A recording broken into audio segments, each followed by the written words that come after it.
Hey everyone, today we're going to unbox a Roomba. Believe it or not, this is our first actual Roomba 105. It was on sale at a huge discount, but still expensive. But we usually buy Kyvol or some other, those other clone Roomba type vacuums. So I'm interested to see what an actual Roomba looks like, because I have not had one before, a real one. It does look a little different. I'm not sure how compatible all the components are. I know the other ones we bought were compatible from the different brands, but let's have a look, open up this box, and we'll see what's inside. First thing is to open up here at the top. We'll get through there, get these tabs open. Here's one. All right, here's another one. Come on. There we go. And this is open. Okay, let's have a look and see what's inside. Looks like it goes this way, and I might be mistaken. I'm not sure. Is it upside down? Yeah. One moment. There we go. Roomba robot. Okay. That's just protection. Okay.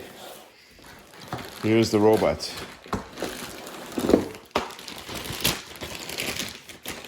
And it's sealed up here. Open this up.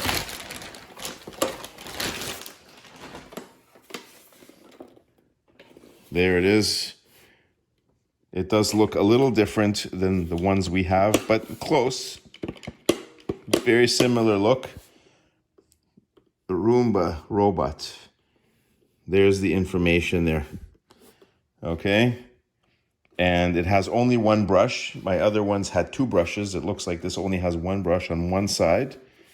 There's some kind of a protection here, I guess, for this during shipping. And there's one here as well. Take that out. And then they decided to put this LIDAR thing on top. Why? I don't know. Pet 1. Not sure what that means. Raccolta plastica. Okay. Let me just see the back here. This is also different from the other vacuums we have. Again, somebody who has a Roomba may recognize this. Maybe it's similar to yours, but it's a little bit different design. And I see it comes with a brush. And it also has a thing here to cut hair, which I guess is a good idea when you have at the back here. When you open this up here and you take out the brush, it helps you get the hair that usually gets stuck inside of these areas here. So we'll see how this holds up to pet usage. All right, let's get this back in here. One end is a square, so you got to line it up there. This goes in like that, okay? And this goes back in here. Like so. Okay, let's see what else is in the pack here. We have a charger, obviously, for our base, which is here. This base that has the charging components on it. Let's open it up and see.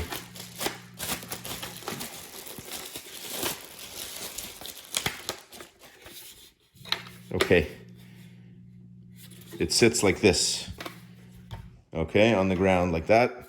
And the Roomba docks itself in with these. Those are the charging ports there and there. So it's got a lot of flexibility. As long as it lines up, it can touch those two things and it starts to charge. Okay, you see? It sits right there. Okay, what else do we have? The brush. That brush goes on the bottom here. Once again, only one brush, not two. I'm used to having a robot with two brushes. Is that because they cheapened this version out? I also have never seen a robot with a thing sticking out the top. I'm not really quite sure what this thing's for. I also don't like the fact that if I want to flip my robot upside down and do anything with it, it's sitting on that. I hope it's not, and it's not centered either. So I'm not a fan of that. We do have this thing here. Let's peel it. Oh yeah. Oh yeah. Oh yeah. Okay. Oh. There are some buttons here. Home and an on button. And on the bottom, I saw another button. Oh, sorry, another plastic thing on the side. Let's remove this one too. Not sure why it says PET1 on it. Raccolta plastica. Is that the type of plastic that's here? I don't know. There we go. And the manual, which I will eventually read, but not right now. I don't want to bore you. But that's the Roomba manual. So as I mentioned before, we never bought an iRobot only because the cost was usually 3 to 4 times more what competitive robot vacuums of this kind were costing. But because this went on sale, it ended up costing pretty much the same as one of those alternatives, you know, in around 100 and something and change. And so we thought it was a good deal. But we'll find out. I mean, the Roomba is essentially what started this entire thing. So this is like, I'm expecting it to be better, or at least superior to the other knockoffs we've been buying over the years. But time will tell. Again, I'm not sure why this is sticking up, what the point of that is, and because my other robots don't have that, and whether that adds anything to this, to the functionality of the robot or not. But we will figure that out. Here's the many languages here. I don't think there's too much actually in this. That's a safety guide. And this is warranty. Where's the actual instructions? Okay. That's it. There's nothing else in the box. Okay. I guess you're supposed to go online to figure out how to use this thing, because I see safety guide. It's just a bunch of safety information in like, I don't know how many languages here. Robot customer care. And that's it. That's all this is. And then we have a warranty. But where's the actual manual on how to use this thing? Did I miss it? Nope, nothing there. Nothing in the box. Yeah, I guess you go online to figure out all the features of this, because it doesn't come with anything. Okay, I've plugged it in to charge, and looking at the box here and reading further, there is an app that comes with, that you have to download. And I guess you set it up, it talks to the robot, and you do everything in the app. The app probably has instructions and all of the videos and how to clean it and everything. So you're relying essentially on getting that app connected so you can set up a bunch of stuff. So if you do get a Roomba, you're not gonna just plug it in and let it go. Most of these robots do have apps now anyway. Even our cheaper Kyvol Roomba robots have it. The Kyvol, I'll show it what that looks like. Give me a second. This is our other robot. We have also a Kyvol, but this happens to be the Deenkee, okay? And it also works very similarly. It does have also one brush here in the corner on the other side, and upstairs the Kyvols have 2 brushes, one on each side. This charges on the bottom. It has a similar type of base here that you can remove to get stuff out, and it comes with an app as well.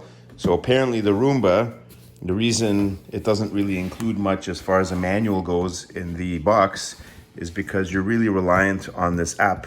You're gonna install the app and be able to set up the Roomba so you can tell it what to do, when to turn on, program probably a schedule and various other parameters, how much to clean and so on. And that app will control it. I'm sure within the app there's instructions as well and videos on how to clean your Roomba and maintain it and everything else. And this little pop-up LIDAR essentially is a little bit better at mapping out your room, whereas most of the robots, I believe, just work on the bumper. They will travel along the walls and the floors, and when they hit stuff, they hit the bumper.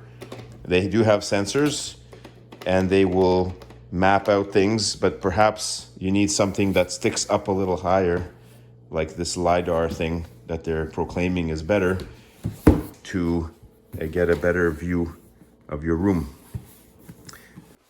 Okay, I've got the Roomba vacuum set up here and plugged in.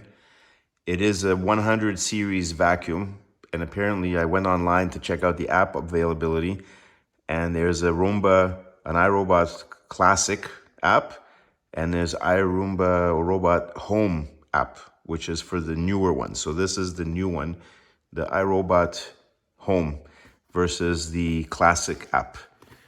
This thing does talk. I heard it say something before. When I do this, I think it said something like charging. I turned the button on, it mentioned something too. But really, I gotta turn the app on. Oh, no, I don't want it on. Stop. Turn off. Get back in there. No, it was talking before. Not sure. Charging. You see, it's charging there. Roomba is already happily stationed at its dock. Did you hear that? Try again. Roomba is already happily stationed at its dock. Roomba is already happily stationed at its dock. Okay. So I'm gonna get the app working and we'll start using that and seeing how it does. Here we are the next morning. The Roomba ran for about 3-4 hours last night. I first had it scan the floor and it went surprisingly quick. A few minutes later, I guess using this LIDAR technology, it pretty much mapped out the room, and I could see in the app as it was going around and I guess bouncing signals off the walls and floors, and it figured out the exact layout of our floor and even assigned rooms to different compartments. So that was pretty neat.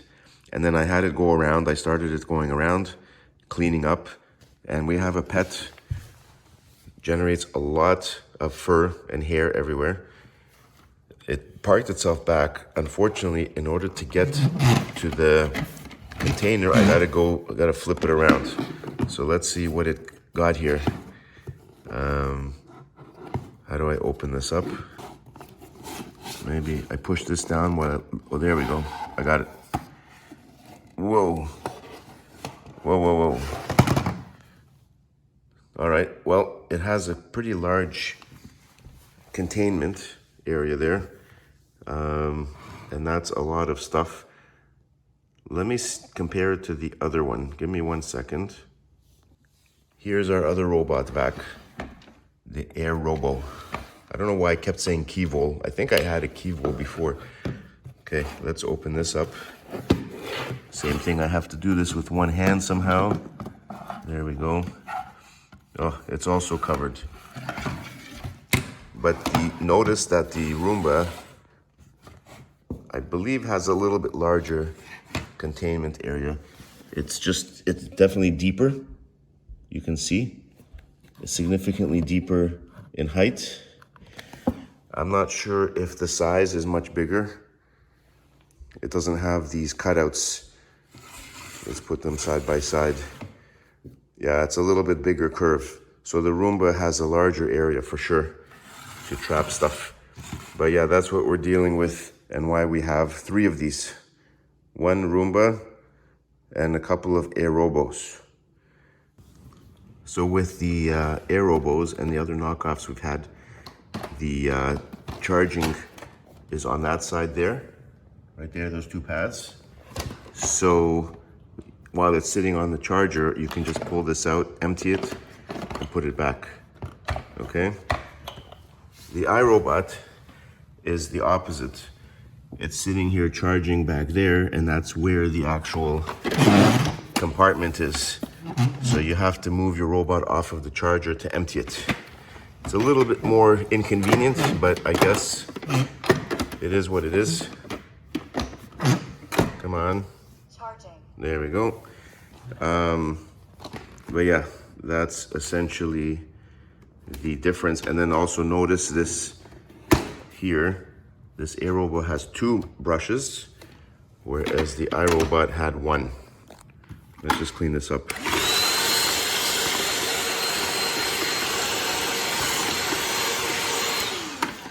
And yeah, this is just, it gets clogged up with hair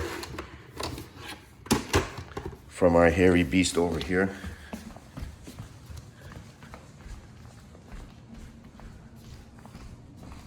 There's our hairy beast. But he has a lot of fur. You can see the size compared to my hand. Give me paw. Yes, I know. I'll let you go back to sleep. Okay. Let's see your hair. You see? This is what we're dealing with. 24/7.